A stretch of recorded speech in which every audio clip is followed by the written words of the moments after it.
Gusto ko lang i-correct ang mga lumalabas na balita na hanggang ngayon ay tinutulungan kami ni Kuya Will. Pero sa totoo lang po, 2017, grade 11 siya that time nung hininto nila ang suporta kay Janjan.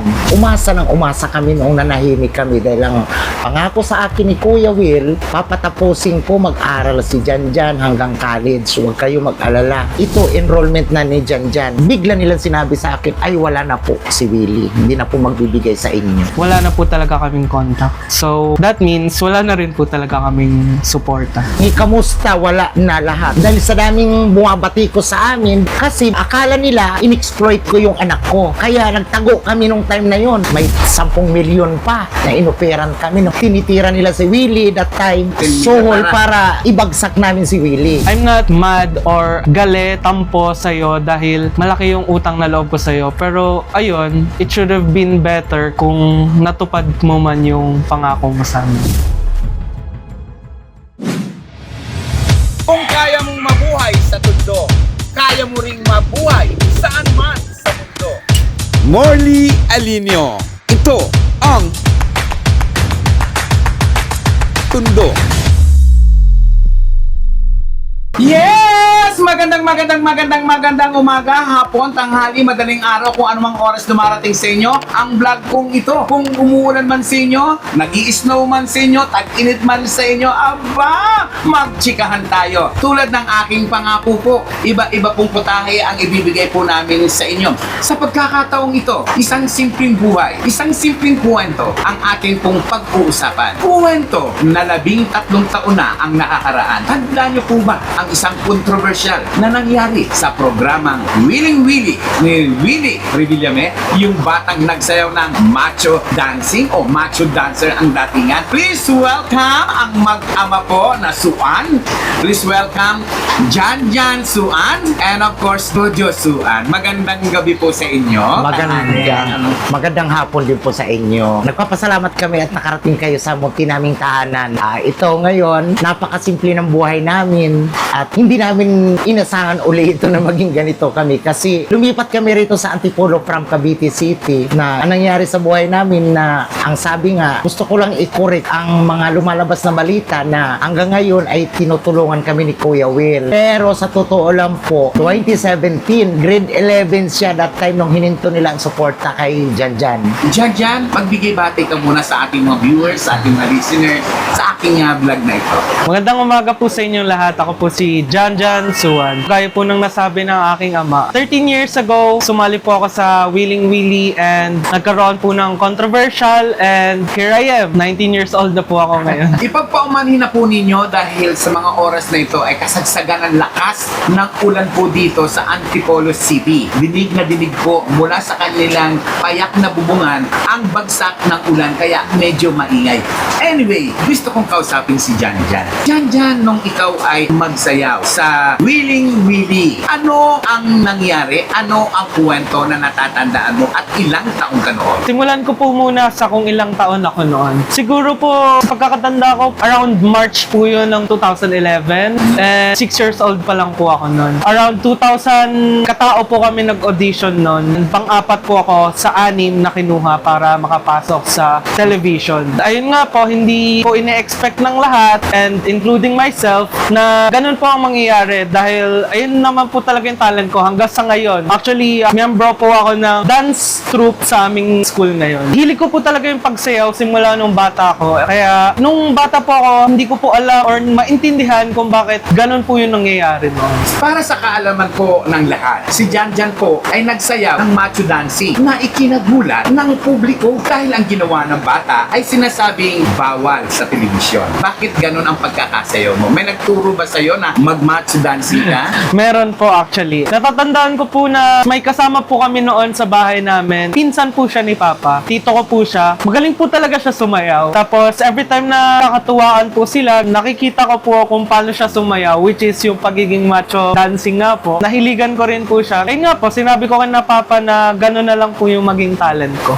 So, ikinagulat ng tao. Yes po. Sir Jojo, alam ba ni Willie na gano'n ang isasayaw niya? Kasi nung time na mag-audition nag-audition kami dalawa, more than 3,000 yung nagpa-audition. Hindi ko naman in-expect na ganun ang kakalabasan ng sayaw niya kasi napili siya. So the following day, noong i-air na live sa TV, hindi ko lang alam kung alam ni Willie na ganun ang sayaw niya kasi yung nag-audition kami, yung mga tauhan lang niya ang nag-audition sa amin. Sa akin lang, confident ako dahil sabi ko, nakapasok dito yung anak ko sa audition. So maganda ang aking pananaw. Sabi ko ay baka dito ito makilala dahil balak din niya mag-artista noong time na yun eh. So sabi niya, gagalingan ko papa. Dito makilala, gagalingan ko papa, at ibinigay na ang kanyang husay sa pagsasayaw bilang isang batang macho dancer na ikinagulat ng lahat dahil bawal ito sa telebisyon. Naging kontrobersyal, naging usap-usapan. Ano po ang sumunod na nangyari pagkatapos maging kontrobersyal ang pagsasayaw po ni Janjan? Nung in-air yung sa television, kinabukasan, nalaman namin nagkagulo na. May mga DSWD na, mga ganyang hindi na maganda. Akala ko naman, ito na yung sinasabi ko na baka biglang sumikat. Yung pala, magiging controversial. Tama-tama nung time na yun, meron po kaming salon sa Visayas Avenue. Nagdadagsaan na sa amin mga nag-i-interview kung sino-sino mga media na gusto kaming kausapin. So, ang ginawa ko, kasi medyo nagkaroon kami ng parang pinaano pa nga tayo ni Kuya Willie kay Dr. Camille. Kasi parang nagkaroon kami ng shock dahil sa daming bumabati ko sa amin. Doon ako kasi nagkaroon ng aftershock nung kukunin nila si Janjan na kasi bata pa nga, mawawala sa amin. Kaya nagtago kami nung time na yon. Bakit po kukunin? Kasi akala nila in-exploit ko yung anak ko. Exploitation. Pinagtatrabaho ko yung anak ko which is nag-aaral naman siya nung time na yon. Nag-kinder siya, prep ano.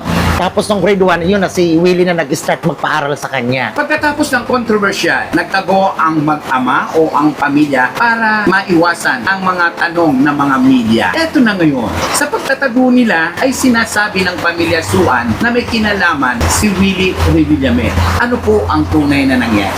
Ang nangyari kasi na yun, kasi on process na yung kaso, so para manahimik kami, hindi na kami nagpa-interview kahit kanino man. Kasi marami mga nag-o-offer sa amin yung time na yun. May 10 milyon pa na inoperan kami. Bakit para sa 10 milyon? Para sa kabuhayan namin, tinitira nila si Willie that time. Pero kasi doon ako sa katotohanan. Ayokong magkakapera kami na hindi maganda. So ang ginawa namin, nanahimik kami. May nag-offer pa sa amin ng 2 milyon nung time na yun. Para saan po? Para sa amin. Para Ordinaryong tao po ang nag-o-offer sa inyo. ang nagano sa amin, ordinaryong tao, pero ang nagano mataas. Ano po, parang suhol itong 2 million, 10 million? Sohol para ibagsak namin si Willie. O gano'n ang time na yun. Kung saan-saan kaming hotel tumira. Kung lahat ng mga siguro dito sa 5-star hotel na tirahan namin. Dahil minsan nga, nasa Makati kami, nasa isa kaming hotel doon na maganda. Hindi namin mapigilan dahil hindi na kami nakakalabas. Pumunta kami ng mall. Naku, may nakakita sa amin, nagtakbuhan kami. Ang medyo nakita kami, takbo kami. Tawag kami kagad ng taxi.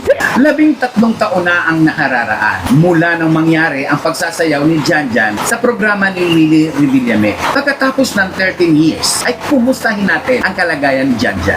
Janjan, kumusta ka?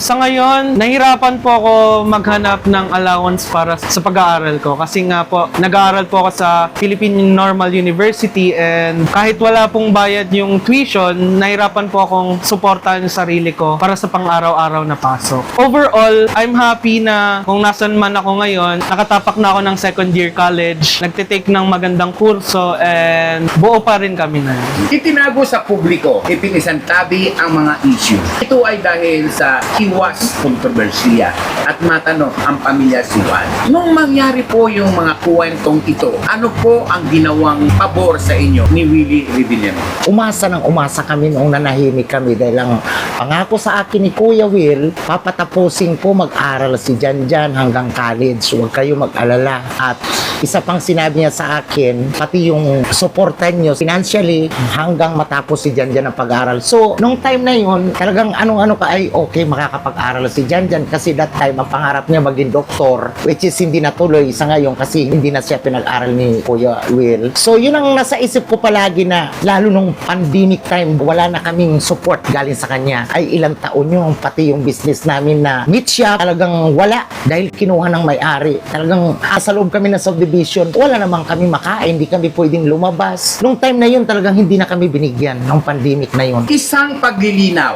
isang klarong linyahan. Lumabas ka makailan ang interview na kung saan ay sinasabing hanggang ngayon daw ay nakasuporta pa rin sa pinansyal at pag-aaral si Willie Revillame kay Janjan. Ano nga ba po ba ang katotohanan dito? Kasi nag-stop sila sa amin, if I'm not mistaken, 2017 yata na. Yes, grade 9 ako. Yung allowance po. Tapos on and off na noon. Kasi yung mga abogado niya, doon kami kumukuha ng allowance. Every month, pupunta kami doon sa office nila. Bigla na lang sinabi, ay, hinto na po yung allowance nyo. Sabi ko, okay lang po kasi pag-aaral naman ni Janjan, continuous. At maraming salamat din po sa ganun dahil sabi ko, at least makakapagpatapos ako ng anak ko na doon sa mga pangako nila. Ang nangyari, nung magpapa-enroll na ako para sa kanya, grade 11, bigla akong tumawag sa kanila na ito enrollment na ni Janjan. Kasi gano'n naman kami lagi, every year. Nagbabayad sila sa school. Bigla nilang sinabi sa akin, ay wala na po si Willie. Hindi na po magbibigay sa inyo. Kailan po ito? Starting po sana ng grade 12. Okay lang po sagutin nyo, okay lang din po hindi.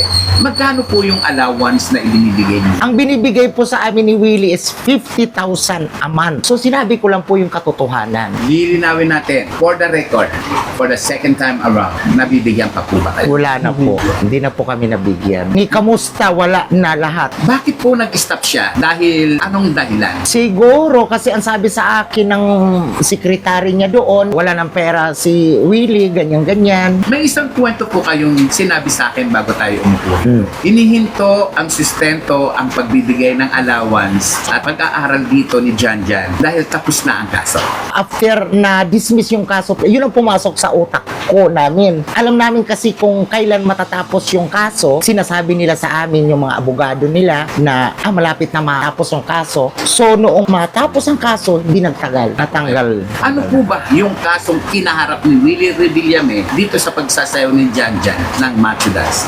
Child abuse. Meron po ba kayong abogado na humawak sa inyo? Wala. Sarili po nilang abogado. So, ibig sabihin, sarili lang abogado at abogado rin ni Willie. Abogado din namin. So, na-settle yun dahil wala kayong abogado. Yun nga, marami nga nagsabi sa akin na ibang abogado noong ito na bakit hindi kayo kumuha man lang. Eh, siyempre, nung time na yun, wala kaming kaalam-alam dahil may abogado nga kami, abogado nila, na hindi man lang kayo nagkaroon ng kasulatan. Ay, siyempre, malaki ang tiwala namin kay Kuya Will na hindi naman niya gagawin sa amin. Dahil noon pa man, talagang inano niya kami. Nakapunta pa kami sa Tagaytay, inasikaso kami ni Kuya Will. Lahat ng pangangailangan namin, binigay niya naman sa amin noong time na yun. At ang akala namin, hindi magbabago sa amin. At patatapusin na. Patatapusin ng pag-aaral si Janjan. Yun lang naman po ang hiling ko na sana si Janjan mapatapos man lang ng pag-aaral. Janjan, tanong ko lang sa'yo, sa mga pangyayaring ito, ano ang realization mo? Ano ang masasabi?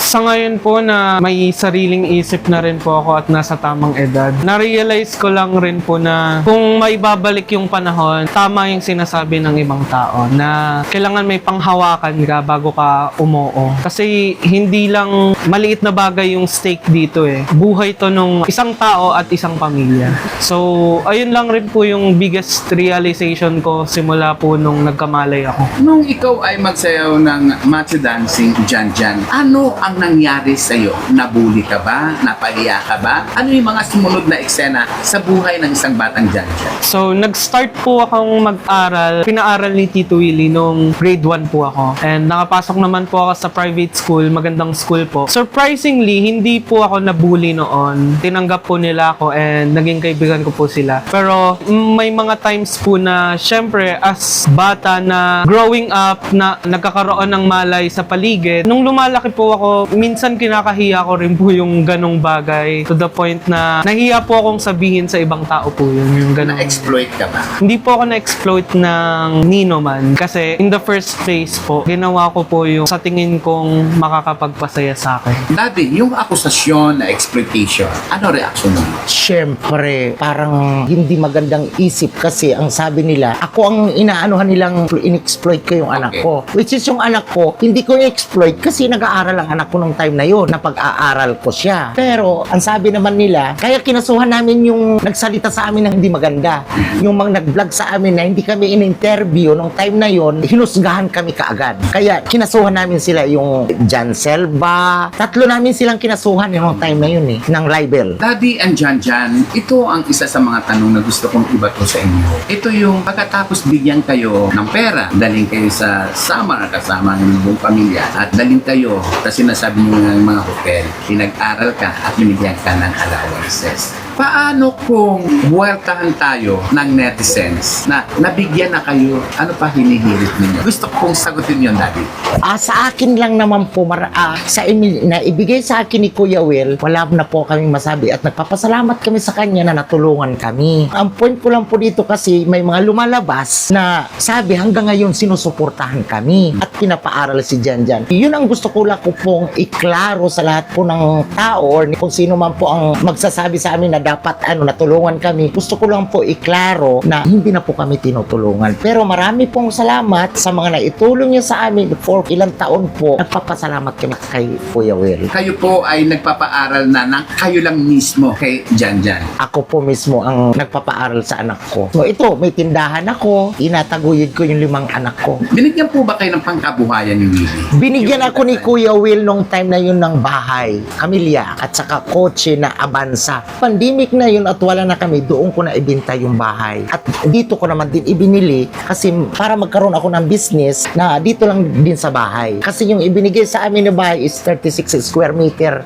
Maliit sa amin ay siyempre lumalaki na yung pamilya ko. Subdivision, wala po kaming negosyo doon sa loob. So, naghanap ako ng bahay na commercial para dito na rin kami lahat. Janjan, 13 years ago, kung babalikan mo ang iyong nakaraan sa pagmamacho dancing, may gusto ka bang ipagpasalamat? Dahil sa kabila ng pagsasayaw mo ng macho dancing, ay nagkaroon kayo ng biyaya mula kay Willie. Para sa akin po personally, malaking tulong at ang laki po ng utang na loob ko para kay Tito Willie. Kasi hindi po ako makakapag-aral sa magandang paaralan mula grade 1 hanggang sa nag-senior high po ako kung hindi dahil sa tulong niya. Ayun po yung talagang pinapasalamat ko na bigyan po ako tsaka yung pamilya ko ng magandang kabuhayan. And second year college na po ako ngayon, konting kembot na lang at makakapaambag at mabubuhay ko na rin po yung pamilya ko ng sarili kong paghihirap. May isang kwentong binuksan si Sir Chocho sa akin kanina bago kami umupo dito na dapat sana daw po ay mag-aartista si Janjan na udlot ang pangarap na pag-aartista. Sir, pakikwento po sa publiko, sa Kasi- ating po mga viewers.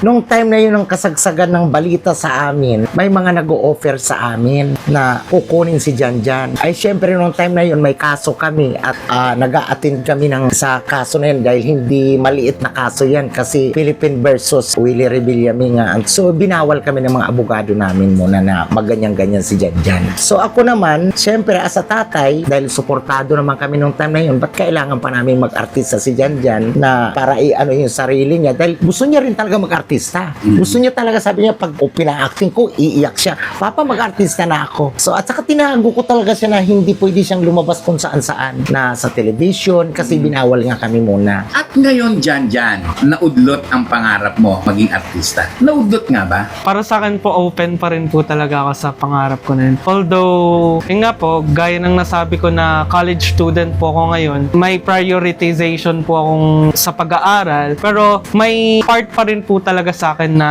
gusto kong tuparin yung pangarap ko na yung pag-aartista po. Nung bata ka, tinangarap mo mag-artista, nangihinayang ka ba dahil hindi natupad nung bata ka pa habang maaga pa? May part rin sa akin talaga nang hihinayang ako kasi ang laking opportunity na yun eh. Pero naisip ko po na look at the brighter side na lang po na nakapag-aral ako and here I am, nasa kolehiyo na. Dito sa sinasabi nga na kinaklaro, gusto kong klaruhin mo rin tulad ng pagklaro ng tatay mo sa isyong lumalabas na hanggang ngayon, nabibiyayaan pa rin kayo. Sa ngayon po, for this past few years po, wala na po talaga kaming kahit contact na lang po. Kahit sa attorneys niya, wala na po talaga kaming contact. So, that means wala na rin po talaga kaming suporta. May mensahe ka kay Willie. Kung mapapanood mo man to, Tito Willie, super thankful ako sa'yo dahil napag-aral mo ko at nasuportahan mo yung family ko. I'm not mad or galit, tampo sa'yo dahil malaki yung utang na loob ko sa'yo. Pero, ayun, it should have been better kung natupad mo man yung pangako mo sa amin. Hindi natupad ang pangako. Naudlot po siya. talaga. Daddy, naudlot nga ba? Naudlot talaga. Yun ang pinaka nangyari sa amin ngayon na siyempre umaasa ang isang tatay na mapatapos yung anak at naudlot nga. Yun ang pinaka naging sad sa buhay namin. Ito ako ngayon kumakayod ng mati. Pero kaya ko naman itaguyod yung anak ko. Siyempre mga anak ko yan. Tama lang din. Oh, Dahil tama. anak mo yan. Anak ko yan. At Talagang huwag kang umasa sa pangako ng ibang tao. Tama. Yun ang sinasabi ko lang. Yung gusto ko lang linawin nga, yung mga pangako nga, lumalabas nga, na gano'n nga, until now, siya pa rin na nagpapaaral kay Janjan. So maliwanag po, nililinaw po ng vlog ko pong ito na sa mga sandaling ito, walang katotohanan. Yung lumabas na balita na hanggang ngayon po ay sinusuportahan ni Willie ang pinansyal at pag-aaral ni Janjan. Tama po ba ako? Totoo po yan. Sir, may naikuwento ka sa akin bago kami magpunta rito sa Antipolo. Kaugnay ng nangyayari ngayon kay Willie Revillame na kung saan binabati ko siya ngayon ng mga tao matapos na siya ay magsalita at magalit sa kanya mga staff sa bago niyang